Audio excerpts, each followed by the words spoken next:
할렐루야. 이 시간 예배 자리에 나와서 그리고 방송을 통해 교회를 잘 지키시는 모든 성도님들에게 하나님의 크신 은혜와 평강이 함께 하시기를 주님의 이름으로 축원합니다. 오늘 말씀의 제목은 승리를 위해 기억해야 할 것입니다.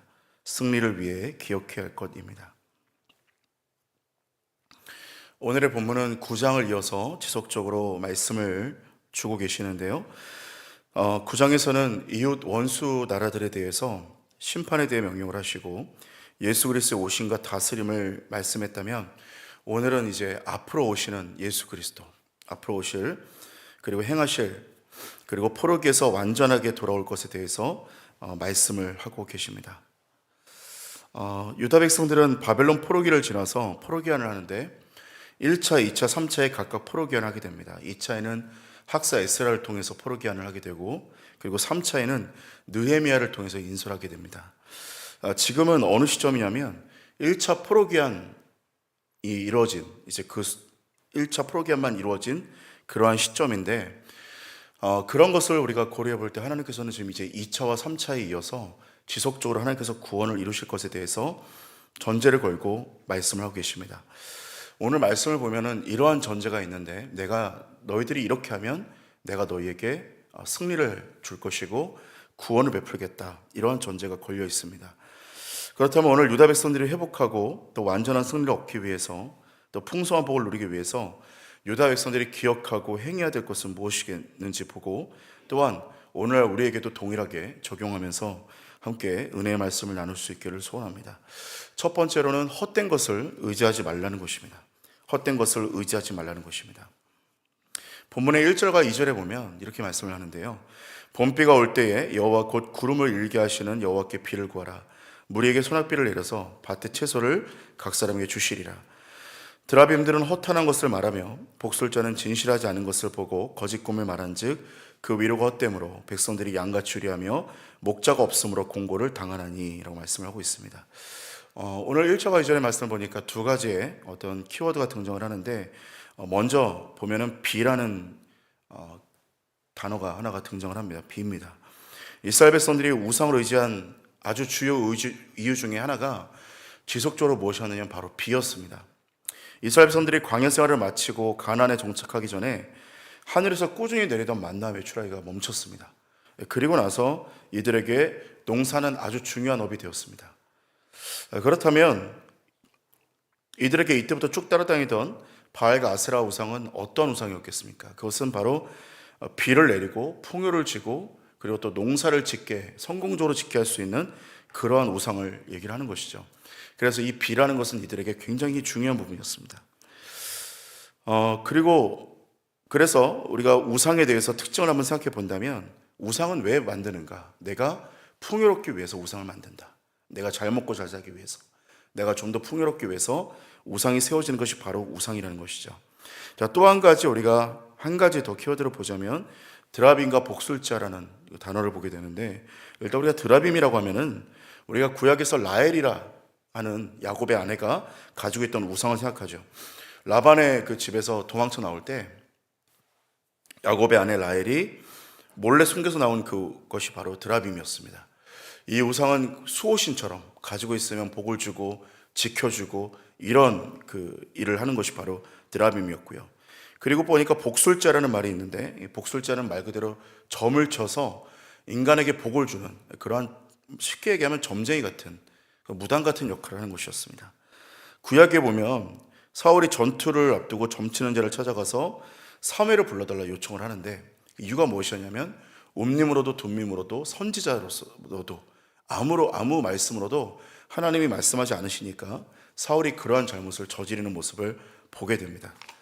자, 그러니까 오늘 우상 숭배의 특징을 이렇게 보니까 비를 위해서 내리는 그 신, 그리고 오늘 복술자, 그리고 이 드라빔, 이 모든 특징을 보니까 선명한 공통점을 가지게 되는데, 풍요롭게 살고 싶고 잘 살고 싶은데 무엇이 없습니까? 뚜렷한 어떤 확신이 없을 때 찾는 것이 바로 우상이라는 거예요. 자, 그리고 이들의 다른 특징은 무엇이냐면 목자가 없는 양같이 유리한다, 이렇게 표현하죠. 그러니까 다시 말해, 무엇이 정확하지 않을 때 점을 보기도 하고 우상을 찾습니까? 그게 뭐냐면 신앙이 정확하지 않을 때 우상을 찾는다는 겁니다. 그러니까 우상이란 무엇이겠어요? 돈, 명예, 자식, 건강, 하나님, 이러한 것들이죠. 돈, 자식, 명예, 건강. 그러니까 하나님을 대체할 수 있는 그 모든 것들이 우상이라는 것이죠. 그러니까 하나님을 대체할 수 있는 그 모든 것, 하나님이 없어서, 내 안에 하나님이 안 계셔서, 내가 하나님을 향한 어떤 정확한 신앙에 대한 그 정확함이 없기 때문에, 신앙에 대한 분명함이 없기 때문에 하나님을 대체할 수 있는 그 모든 것을 찾는 것이 바로 우상이라는 것입니다. 자, 그러나 우리가 정확한 것은 목자 되시는 주님을 날마다 따른다면, 그리고 그 안에 믿음이 있다면 결코 우상에 휩쓸리거나 거기에 목을 매지 않게 될 것이라는 것이죠. 사랑하는 여러분, 오늘 우상을 따르지 않는 한 가지 방법은 무엇입니까? 헛된 것을 따르지 않고 내 돈, 자식, 명예, 건강, 사업 등 여러 가지 것들이 우상이 되지 않는 유일한 한 가지 방법은 무엇이겠습니까? 참된 우리의 왕 대신 하나님을 우리 안에 모시고 하나님을 향해서 부르짖고 하나님을 향한 온전한 확신을 갖게 되면 여러분, 우리가 승리하게 될 줄로 믿습니다. 두 번째로, 하나님만이 승리하는 힘이 되심을 기억하라는 것입니다. 하나님만이 승리하는 힘이 되심을 기억하라는 것입니다.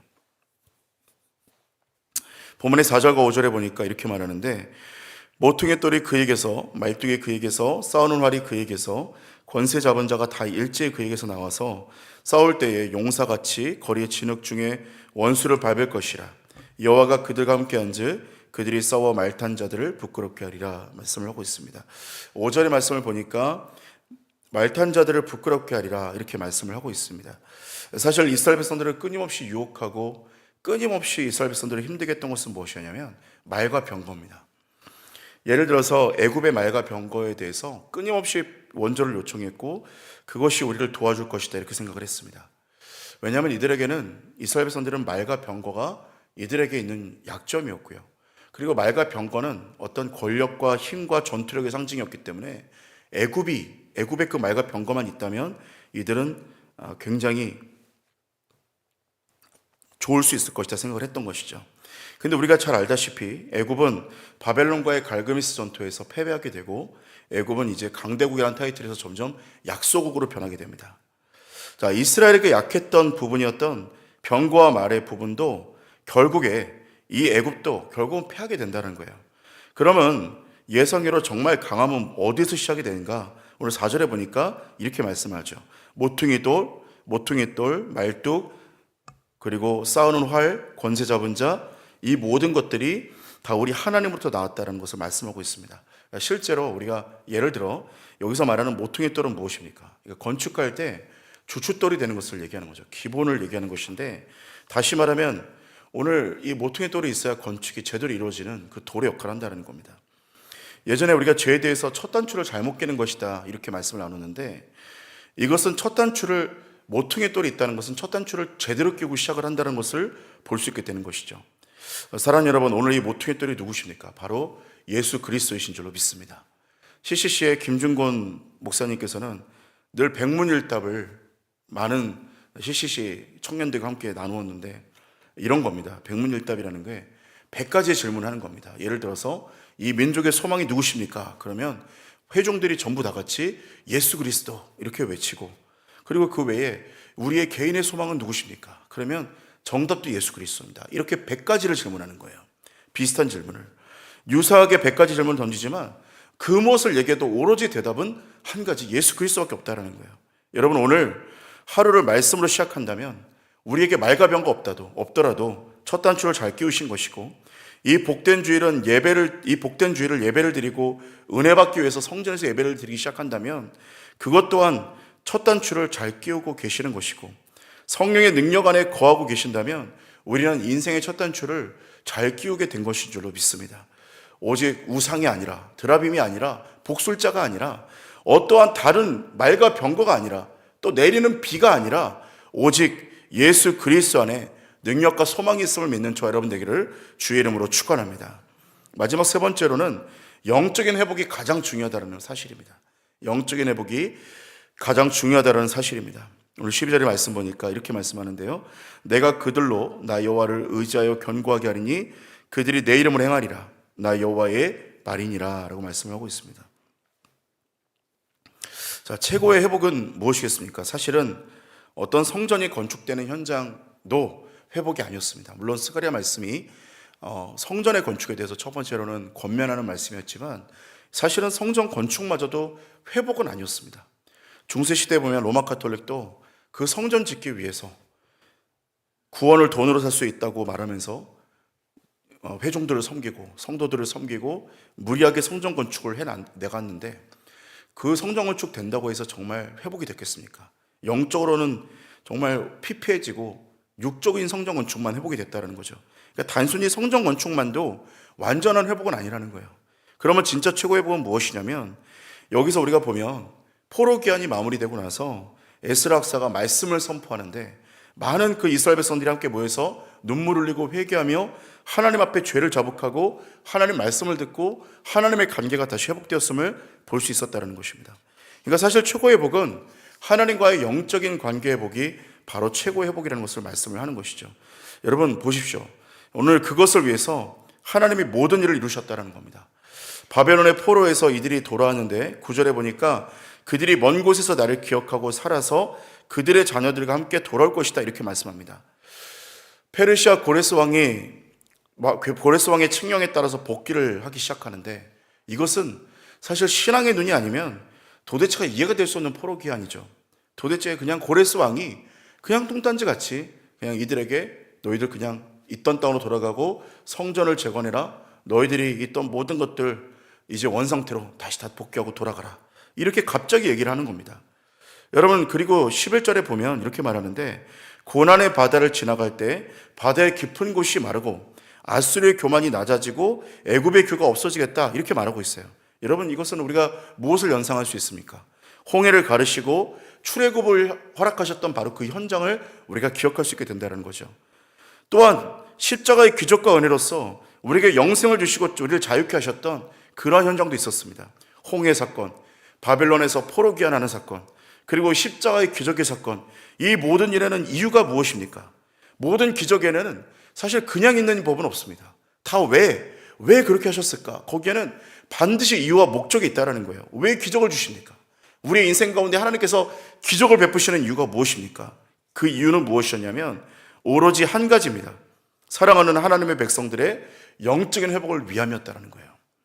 이스라엘 백성들을 위해서 밤새 바닷물을 말리시고 고레스를 들어서 포로 귀한 칙령을 내리기도 하시고 예수님을 통하여 십자가를 지게 하시고 우리 모두에게 영생을 주시는 모든 일들이 결국은 한 가지 목적을 위해서 일어났는데 하나님의 백성들의 영적인 회복을 명하시는 중요한 부분이었던 것을 알게 된다는 겁니다. 사랑하는 여러분, 오늘 하나님께서 우리에게 원하시는 것은 단 한 가지입니다. 오늘 승리를 얻을 수 있는 방법은 무엇입니까? 바로 영적인 회복이고 성령 충만인 줄로 믿습니다. 오늘 우리를 무엇을 원하십니까? 우리의 인생을 잡아주시는 이유, 오늘 우리에게도 호흡 있게 하시고 오늘 우리에게도 은혜를 주시는 한 가지 이유가 무엇이냐? 바로 영적으로 회복되어서 이제는 허탄한 우상이 아니라 나와 함께 영원한 만족을 누리며 살아가자. 이것이 바로 하나님의 마음이었다는 거예요. 오늘 하나님의 사랑 앞에 나아가서 영적인 회복을 명하시는 주님 앞에 오늘 허탄한 우상들이 아니라 하나님만을 의지하고 하나님만을 사랑하고 하나님만이 능력이심을 고백하며 주님을 사랑하는 영적 회복이 일어나는 저와 여러분 되시기를 주님의 이름으로 축복합니다. 함께 기도하시겠습니다. 사랑의 하나님, 오늘 우리를 부르시고 영적으로 충만한 은혜로 인도하심에 감사를 드립니다. 오늘 하루도 주의 말씀 따라가고 나아가게 하여 주시옵시며 오늘도 특별히 이 복된 주일을 지킬 때 성령의 능력과 또 인도하심과 동행하심이 우리 가운데 충만히 일어나게 하여 주시옵소서. 이 시간 하나님 앞에 귀한 예물 드린 손길들이 있습니다. 예물 드린 손길들마다 하나님께서 큰 은혜와 복으로 30배, 20배, 100배의 놀라운 축복으로 더하여 주시고 온전히 주님의 은혜로 충만해지는 모든 성도님들이 되게 하여 주시옵소서. 이 새벽 주님과 교제하고 간구하며 나아가며 또한 오늘 이 복된 주일 한날을 하나님 앞에 예배드리며 온전히 나아갈 때 성령에 충만케 하시고 하나님의 능력으로 나가는 복된 은혜가 있도록 인도하여 주시옵소서. 우리에게 승리를 주시는 주님을 신뢰하며 우리 주 예수 그리스도의 이름으로 기도합니다. 아멘.